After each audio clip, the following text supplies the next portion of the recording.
అందరికీ నమస్కారం. కొత్త కథలోకి స్వాగతం. ఈ కథ పేరు ఓ న్యాయ సూత్రం. రచన జొన్నలగడ్డ లలితాదేవి గారు. చదువుతుంది దేవి. చూడగానే తప్పకుండా లైక్ చేయండి.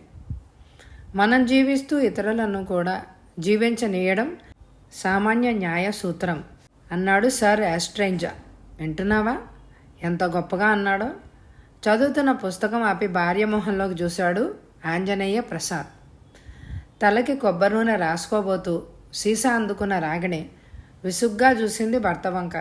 ఎంతసేపు ఆ ఇంగ్లీష్ నవలలు, తెలుగు నవలలు పట్టుకొని కూర్చోపోతే అలా మార్కెట్కి పోయి 4 కూరలు పట్టుకురావచ్చు కదా. దిక్కుమాలిన పుస్తకాలు మీరును. కూటికొచ్చానా గుడ్డకొచ్చానా డబ్బు తగలేసి కొనుక్కోవడం తప్ప. ఆ మాటకి మాడిపోయింది ఆంజనేయ ప్రసాద్కి.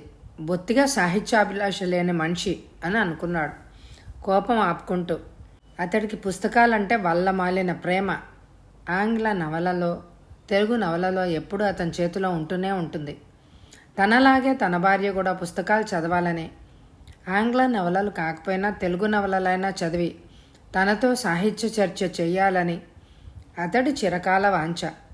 అది ఎప్పుడూ అతనికి తీరని కోరికే. ఎందుకంటే కనీసం పిల్లల పుస్తకాలు కూడా చదవని సాహిత్య ద్వేషి రాగిణి. అతనికి చిన్నప్పుడు ఇంట్లో అన్న, అక్క, అతని తల్లి అంతా ఏదైనా సినిమా చూసి వస్తే అందులోని డైలాగులు, హాస్య సన్నివేశాలు చెప్పుకొని పదే పదే నవ్వుకునేవారు. అలా మళ్ళీ ఇంకో సినిమా చూసి వచ్చేదాకా అలా ఏదో ఒకటి చెప్పుకుంటూనే ఉండేవారు. అలాగే వారపత్రికలు, మాసపత్రికలు, ఆ వాడకట్టు వాళ్ళంతా తలా ఒకటి కొనుక్కొని ఇచ్చిపుచ్చుకునేవారు ఒకరికొకరు. వాటిల్లో జోక్స్, కథలు కూడా అలాగే చెప్పుకుంటూ ఉండేవారు చదువుకుని. పెళ్ళయ్యాక భార్యామణి ఎంతసేపు హీరోయిన్ కట్టుకున్న చీరలు, పెట్టుకున్న నగలు ఇత్యాది వాటిల్ని గురించి ఒక అరగంట భర్తకి చెప్పి విసిగించేదే తప్ప ఏ సరదా సన్నివేశము అతని కోరిక మేరకు చెప్పి ముచ్చట తీర్చలేదు ఏ సినిమాకి పోయినా.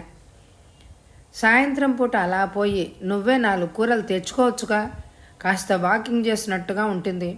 పొద్దున్నే కూరల రేటు ఎక్కువ ఉంటాయని వెనకొకసారి చెప్పాను. ఇంట్లో కూర్చొని చేసే పని పాట ఏముంది? బాగుంది. సాయంత్రానికి అందరూ ఏరి పారేస్తారు. ఆ మిగిలినవి మనమెందుకు తెచ్చుకోవాలి? తలకి నూనె రాసుకుంటూ అంది రాగిణి. ఏరి పారేస్తారా? అవును, పొద్దునుంచి కొన్నవాళ్ళంతా ఏరి పారేయరా? అయినా నాకు సాయంత్రం కుదరదు. కుదరకేమవుతుంది? ఉన్నది 3, నేను పిల్లాడు. వెళ్ళిపోతే అంతా ఖాళీయే. హాయిగా రెస్ట్ తీసుకోవడమేగా నీ పని. ఆ మాత్రం చేయలేవా ఏంటి?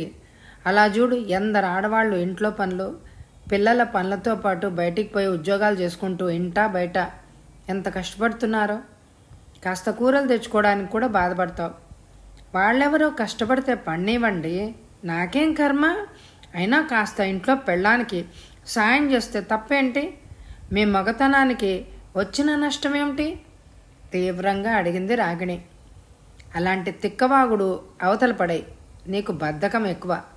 మా ఇంట్లో మా అమ్మ, అక్కయ్య తెల్లవారుఝామున లేచి రాత్రి పడుకోబోయే వరకు ఏదో పని చేసుకుంటూనే ఉండేవారు. పిల్లలు బయట అవి ఇవి కొనుక్కు తింటే ఆరోగ్యాలు చెడిపోతాయని వారానికి సరిపడా కారపూస, జంతికలు, చేకోడీలు అన్నీ చేసి పెట్టేవారు. నువ్వు ఏం చేస్తున్నావు? మీ అమ్మేనా అవన్నీ చేసింది? మా అమ్మ మటుకు మాకు చేసి పెట్టలేదా? రోషంగా అడిగింది రాగిణి. అదే అదే అనేది. మీ అమ్మ నీకు చేసి పెట్టింది, మా అమ్మ నాకు చేసి పెట్టింది. కానీ నువ్వేం చేస్తున్నావు? నీ కొడుక్కి ఉప్మా, బ్రెడ్డు తప్ప వాడి మొహాన ఏముందట? దోశ తినాలంటే హోటళ్ళు, స్వీట్లు తినాలంటే స్వీట్ షాపులు. ఇంతే కదా. పండుగొచ్చినా అంతే. నీ అతి పొదుపుతో మేము చస్తున్నాం. అన్ని పుస్తకాలున్నాయి. వంటలు, పిండి వంటలు. వంటల మీద ఏదో ఒకటి చదివి కాస్త చేయొచ్చుగా. ఏదీ రాకపోతే అలా బయట కొనేవన్నీ నీకు దుబారా కింద రావా? ఆ పుస్తకాల్లో రాసింది చేస్తే ఇక అయినట్టే.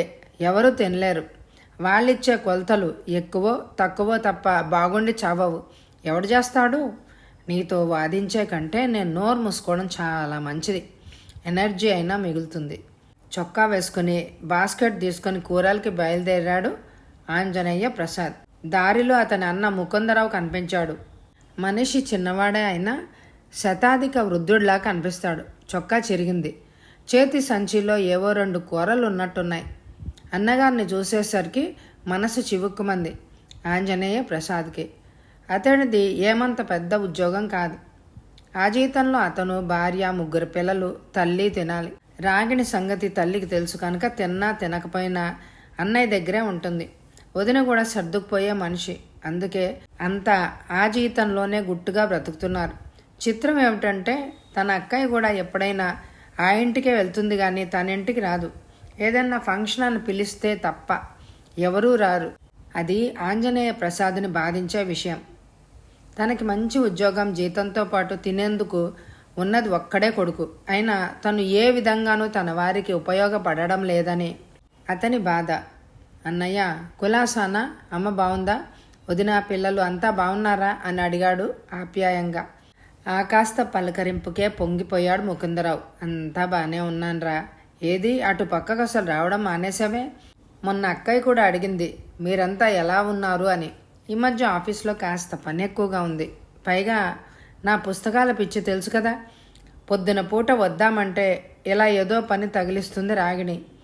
రేపు ఆదివారం తప్పకుండా వస్తాను అన్నాడు అన్నగారితో నడుస్తూ.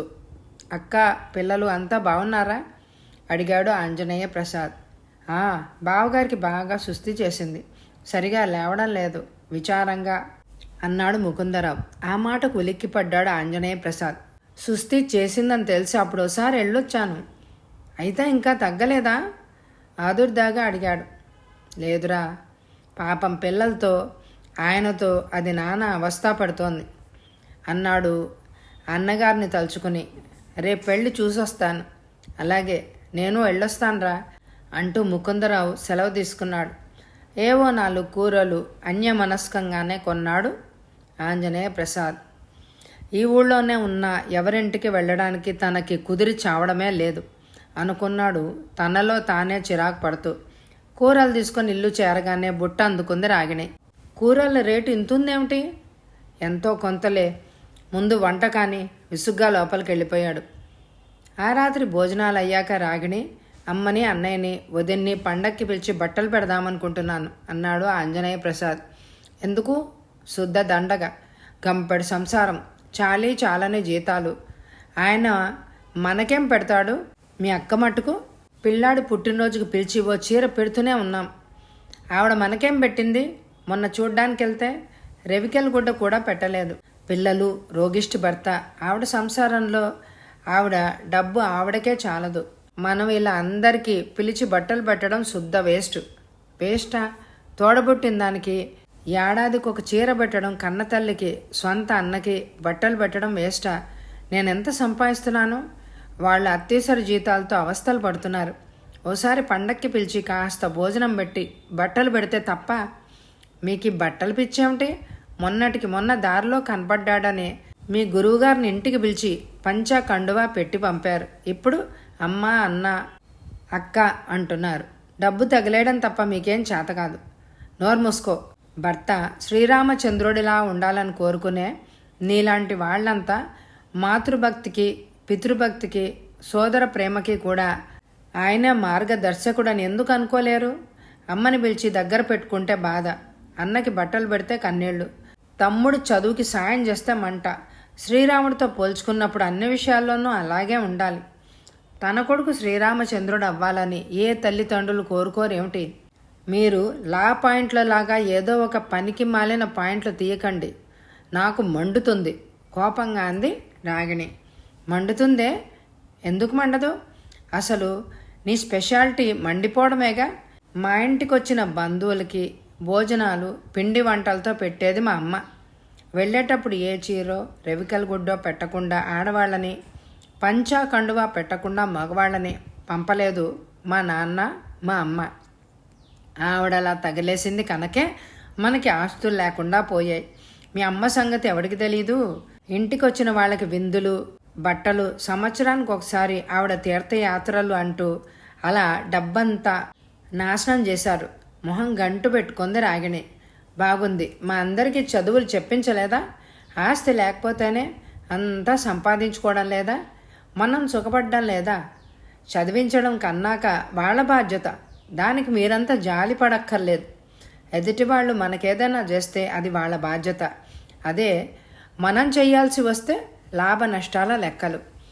వాళ్ళకింత ఖర్చు పెడుతున్నాం, మళ్ళీ వాళ్ళ ద్వారా మనకేం వస్తుంది, ఏ రూపంలో ఎంత వస్తుంది అని లెక్కలు. ఛీ, మరి ఇంత సంకుచిత మనస్తత్వం ఏమిటి నీది? ఉగ్రంగా అడిగాడు ఆంజనేయ ప్రసాద్. సంకుచితం అనుకోండి, ఏదైనా అనుకోండి, పొద్దున మీరు అన్నారు చూసారా, మనం జీవిస్తూ ఇతరులను కూడా జీవించనీయడం సామాన్య న్యాయ సూత్రం అని. ఆ సూత్రం మాట నాకు తెలియదు, కానీ ఇప్పటి ఈ సూత్రము అదే. మన ఎవరికన్నా ఏదైనా పెడితే తిరిగి మనకి అంతా మరో రూపంలో రావాలి, కనీసం అందులో సగమైనా రావాలి. అలా లేనినాడు మనం పెట్టడం శుద్ధ దండగా. మన డబ్బు ఖర్చు అలా తిరిగి రాబట్టే గలిగే దగ్గరే మనం పెట్టాలి, అంతేగాని జాలి పడిపోయి లేని వాళ్ళందరికీ ధారపోయడం కాదు. మీ వాళ్ళంతా గొప్పవాళ్ళైతే నేను పెడతాను, తిరిగి మళ్ళీ ఏదో రూపంలో మనకి వాళ్ళు పెడతారని. ప్రస్తుతం వాళ్ళు మనకి పెట్టలేని దరిద్రులు కనుక పైసా ఖర్చు చేయడం నాకు ఇష్టం లేదు. ఎవరే న్యాయసూత్రాలు చెప్పినా నా న్యాయసూత్రం మాత్రం ఇదే అంటూ విసురుగా వెళ్ళిపోయింది రాగిణి. అంతేలే, మా ఇంటికి వచ్చావు, మాకేం తెచ్చావు, మీ ఇంటికి వస్తే మాకేం పెడతావు అని ఎటుపక్క నుంచైనా తనే గుంజుకోవాలి. ఇలాంటి ఆడవాళ్ళు ఇస్తినమ్మ వాయనం, పుచ్చుకుంటేనమ్మ వాయనం అనే ధోరణి మారితే తప్ప తనలాంటి అల్ప ప్రాణి నోరు ఎత్తలేడు. ఎందుకొచ్చిన గోల? ఆ బట్టలేవో కొని వాళ్ళింట్లో ఇస్తే సరిపోతుంది. ఇంటికి పిలవడం, భోజనాలు పెట్టడం అనే కార్యక్రమాన్ని వదిలేసి అని అనుకుంటూ అటు తిరిగి పడుకున్నాడు మౌనంగా ఆంజనేయ ప్రసాద్. కథ సమాప్తం. ఈ కథకి ఎక్కువ లైకులు ఇవ్వండి. అలాగే ఎండ్ స్క్రీన్లో ఇదివరకు చదివిన కథలు, నవలలు ఉంటాయి. ప్లే ఆల్ అని కొట్టి తప్పకుండా వినండి. మీ అమూల్యమైన అభిప్రాయాల్ని కామెంట్ ద్వారా నాకు తెలియచేయండి. ప్రతి వీడియోకి తప్పకుండా లైకులు ఇవ్వండి friends. Thank you very much my dear friends.